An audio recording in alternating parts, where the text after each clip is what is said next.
Hi ನಮಸ್ತೆ ಎಲ್ರಿಗೂ. ಇವತ್ತು ಈವ್ನಿಂಗ್ ಸ್ನ್ಯಾಕ್ಸ್ಗೋಸ್ಕರ ಸಿಂಪಲ್ಲಾಗಿ ಪಕೋಡ ರೆಸಿಪಿ ಮಾಡ್ಕೊತಾ ಇದ್ದೀನಿ. ಅದಕ್ಕೋಸ್ಕರ ಇಲ್ಲಿ 1 ಕಪ್ಪಷ್ಟು ಕಡಲೆ ಹಿಟ್ಟನ್ನ ತೊಗೊಂಡಿದ್ದೀನಿ. ಅದನ್ನು ಒಂದು ಬೌಲಿಗೆ ಸೇರಿಸ್ಕೊಂಡು ಉಳಿದಿರೋ ಎಲ್ಲ ಐಟಮ್ಸ್ನ ಒಂದೊಂದಾಗಿ ಸೇರಿಸ್ಕೊಂಡು ಹೋಗೋಣ. ಉಪ್ಪು, ಕೊತ್ತಂಬರಿ, ಕರಿಬೇವು, ಒಂದು ಹಸಿಮೆಣ್ಸಿನ್ಕಾಯಿ, ಸ್ವಲ್ಪ ಜೀರಿಗೆ, ಸ್ವಲ್ಪ ಸೋಡಾ, ಹಾಗೆ ಒಂದು ಮೀಡಿಯಮ್ ಸೈಜ್ದು ಈರುಳ್ಳಿ ಕೂಡ 2 ತೊಗೊಂಡಿದ್ದೀನಿ. ಒಂದೊಂದನ್ನಾಗಿ ಇದಕ್ಕೆ ಆ್ಯಡ್ ಮಾಡ್ಕೊತಾ ಹೋಗೋಣ.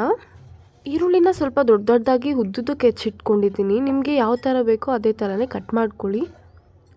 ಓಕೆ, ಈಗ ಒಂದೊಂದನ್ನು ಆ್ಯಡ್ ಮಾಡ್ಕೊತಾ ಹೋಗ್ತಾ ಇದ್ದೀನಿ. 2 ಈರುಳ್ಳಿನ ಹಾಕ್ಕೊಂಡಿದ್ದೀನಿ, 1 ಹಸಿಮೆಣ್ಸಿನ್ಕಾಯಿ, ಸ್ವಲ್ಪ ಜೀರಿಗೆ, ಹಾಗೆ ಕರಿಬೇವು, ಕೊತ್ತಂಬರಿ, ಉಪ್ಪನ್ನ ಸೇರಿಸ್ಕೊತಾ ಇದ್ದೀನಿ. ಉಪ್ಪು ನಿಮಗೆ ಟೇಸ್ಟ್ಗೆ ಹೇಗೆ ಬೇಕೋ ಆ ಥರ ನೋಡಿ ಸೇರಿಸ್ಕೊಳ್ಳಿ.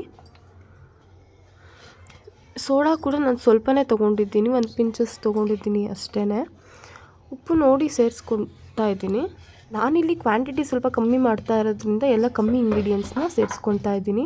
ಫಸ್ಟ್ ಇದನ್ನು ಬರೀ ಕೈಯಲ್ಲೇ ಚೆನ್ನಾಗಿ ಮಿಕ್ಸ್ ಮಾಡ್ಕೊಳ್ಳೋಣ. ಹಿಟ್ಟಿಗೆ ಎಲ್ಲ ಒಂದೋ ಥರ ಆದಷ್ಟು ಗಟ್ಟಿಯಾಗಿ ಕಲಿಸೋದ್ರಿಂದ ಕ್ರಿಸ್ಪಿಯಾಗಿ ನೆಕ್ಸ್ಟ್ ಇದಕ್ಕೆ ಸ್ವಲ್ಪ ನೀರನ್ನ ಆ್ಯಡ್ ಮಾಡಿಕೊಂಡು ಗಟ್ಟಿಯಾಗಿ ಕಲಸಿಟ್ಕೊತಾ ಇದ್ದೀನಿ.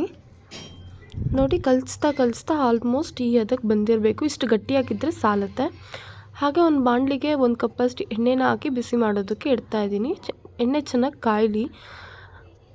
ನೋಡಿ, ಈಗ ಎಣ್ಣೆ ಚೆನ್ನಾಗಿ ಕಾದಿದೆ. ಒಂದಾಗಿ ಒಂದನ್ನು ಬಿಟ್ಕೊಳ್ತಾ ಹೋಗ್ತೀನಿ. ಇದರಲ್ಲಿ ಒಂದು 5 ರಿಂದ 6 ಅಷ್ಟೇ ಹಿಡಿಯುತ್ತೆ. ನಾನು ನೆಕ್ಸ್ಟ್ ಬೇಗ ಮತ್ತೆ ಮಾಡ್ಕೊತೀನಿ. ನೋಡಿ, ಈಗ ಆಲ್ಮೋಸ್ಟ್ ಗೋಲ್ಡನ್ ಬ್ರೌನ್ ಆಗಿದೆ.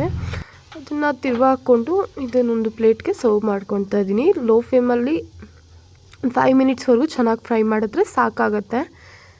ತುಂಬ ಕ್ರಿಸ್ಪಿಯಾಗಿ ಕೂಡ ಬಂದಿತ್ತು. ನಾನು ಇದನ್ನು ಟೀ ಜೊತೆ ಇವಾಗ ಸರ್ವ್ ಮಾಡ್ಕೊತಾ ಇದ್ದೀನಿ.